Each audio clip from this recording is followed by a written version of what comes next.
네, 한 주간의 주식시장에서 일어났던 일들을 우리만의 시각으로 풀어보는 레리 파트너스입니다. 저희 레리 파트너스는 공시 대리, IR 컨설팅, 공시 점검 등등의 업무를 하고 있습니다. 자, 오늘 첫 번째 이슈로는 홈센터 홀딩스에 대해서 이야기해 보도록 하겠습니다. 홈센터 홀딩스 같은 경우에는 최근에 이슈가 좀 됐던 건데요. 현금 배당을 2022년 2023년, 2024년 이렇게 세 번 했는데 이걸 취소하겠다라고 공시가 나왔습니다. 이게 무슨 말이냐? 과거에 현금 배당했던 것들을 대해서 다시 재무제표를 뒤져보니까 배당 가능 이익이 없었다. 그래서 취소하겠다라는 거에 대해서 이제 지난번에 말씀드렸고요. 여기에 대해서 이제 하나 재밌었던 거는 다음 페이지 보시게 되면 이제 회사의 입장은 주주들의 반발이 예상됐지만 회사가 잘못된 점을 발견했기 때문에 요거를 바로 잡겠다. 그리고 일반 주주들은 반납하지 않더라도 소송을 하지 않겠다라고 이야기를 했습니다. 여기서 이제 저희는 생각을 하죠. 이건 분명히 회사 최대 주주가 뭔가 이슈가 생겼다. 그래서 어쩔 수 없이 법적인 문제를 피하기 위해서 배당 취소를 발표를 한 것 같다라고 말씀드렸었는데요. 다음 페이지 보시게 되면 새로 공시가 나왔는데 2024년도 올해 배당에 대해서 지금 11월 달인데 이미 발표를 합니다. 30원. 30원을 배당하겠다라고 나오죠. 여태까지 취소를 세 번 했잖아요. 그 세 번 할 때 각각 10원, 10원, 10원, 30원이었는데 30원에 대해서 회수를 하고 다시 주겠다라는 이야기고요. 이렇게 되면 최대주주 입장에서는 반납해야 될 돈에 대해서 자원 마련이 된 거죠. 역시나 회사의 의사결정은 최대주주의 그 리스크가 없도록 최대주주의 마음에 따라 돌아간다라고 보시면 될 것 같고요. 보시게 되면 이제 제 생각은 최대주주 배당금 회수를 해야 되니까 최대한 배당금에 대해서 최대한 부담이 되지 않도록 의사결정을 한 게 아닌가 생각을 해봅니다. 일단 이 다시 백하는 게 처음 있는 일이고, 그리고 이 홈센터 홀딩스의 최대 주주분이 이게 아마 주식담보 대출이 걸려 있을 거예요. 그래서 여태까지 썼던 돈이 있으신 분이 아닌 거죠. 이제 회사 자체가 이 배당금을 받았던 홈센터 홀딩스의 최대 주주는 돈이 있는 사람이 아니고요.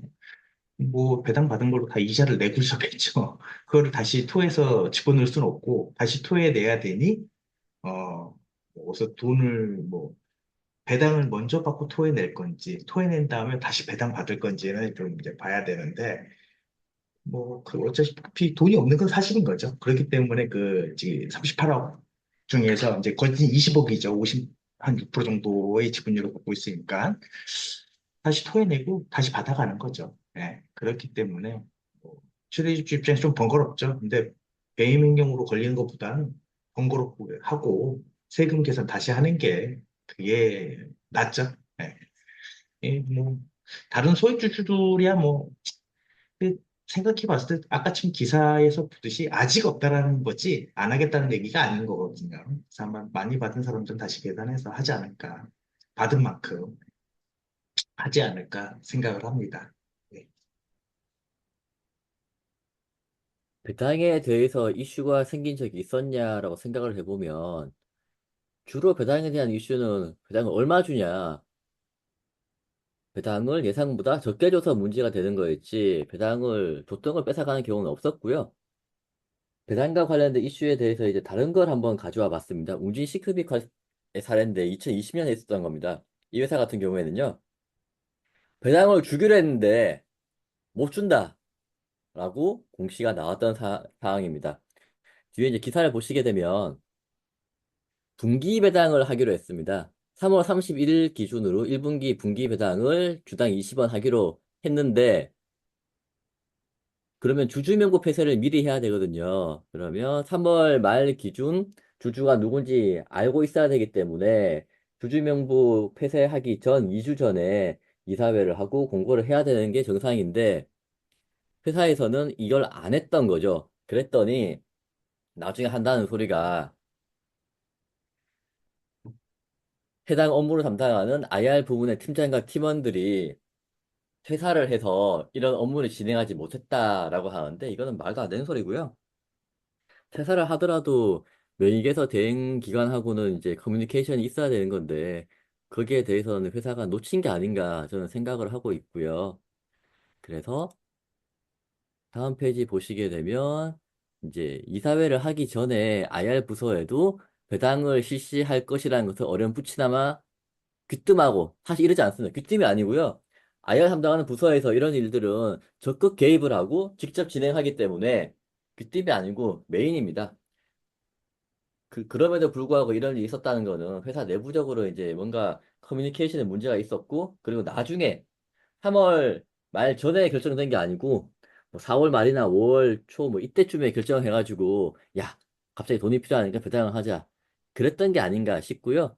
제일 밑에 보시게 되면 이제 못하게 된 이유가 증권사들도 2개월 전에 거래 내역이 남아있지 않다라고 이야기를 하는데, 저도 요거는 좀 이해가 안 됩니다. 사실 몇 년 전 거래 내역까지 다 뒤져가지고 검찰에서 조사하고 처벌하고 하잖아요. 그런 거 보면 워낙 건수가 많고 자료가 방대하기 때문에 업무를 진행하기 어렵다라는 취지로 이야기를 한 게 아닌가 싶고 일반적으로는 저렇게는 진행해 줄 수 없다라고 한 게 아닌가 저는 그렇게 생각을 하고 있습니다. 아마도 찾아보면 있기는 할 거라고 저는 생각을 합니다.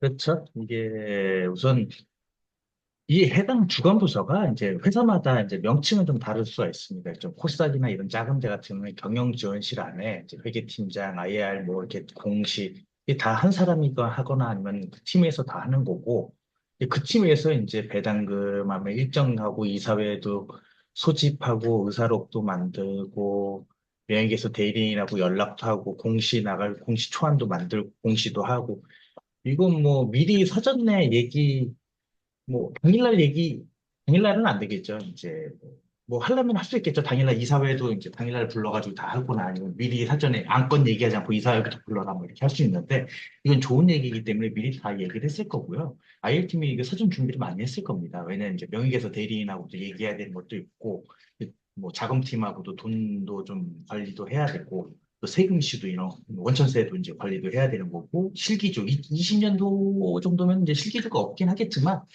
그래도 그런 부분들도 있고 또 거기다가 이제 코로나19 한창 피크일 때니까 더더욱 이제 관리를 했을 것 같고요. 그런데 이제 뭐 이게 뭐 담당자가 없어서 실제로 진짜 뭐 이럴 수도 있겠죠. 얘기했는데 그놈이 이제 바로 그냥 긴급 이송 뭐 이렇게 사회를 지탄을 받는 코로나로 뭐 바로 그냥 뭐 들어가게 되고 뭐 중증 환자가 돼버리는 상황이 돼가지고 연락이 안 되거나 업무 처리가 안 되면 그럴 수도 있죠. 근데 그런 건 좀 쉽지 않을 것 같고, 왜냐면 하루 이틀 만에 이게 준비하는 게 아니기 때문에, 그리고 이제 증권사에서는 2개월째 남아있지 않기 때문에 뭐 했던 거는 예탁 결정이 준 공무원이시거든요. 그래서 이분들은, 아, 좀 보수적이고 이제 귀찮은 거 싫어하시죠. 본인 일도 아니시고. 예, 뭐 회사 하나를 위해서 상장사 하나 이거 뭐 예, 허짓거리 하는 것 때문에 각 개별 증권사들 다 뭐 컨택해가지고 다 내나 봐. 이거 저 같아도 안 하겠어요. 솔직히 말해서 그냥 니네 이거 뭐 여기서 주주명 폐쇄 안 했으니까 못 하는 거야. 못 받아가. 그럼 그냥 반기 때 해. 뭐 이렇게 그냥 가는 거죠. 네. 그래서 그냥 그렇게 핑계 댄 거고 그냥 싱크빅에서도 시기가 너무 늦었으니까 이제 반기 때 아마 했을 것 같지 않을까. 네. 분기 배당이 있기 때문에 반기 배당으로 더 주지 않았을까.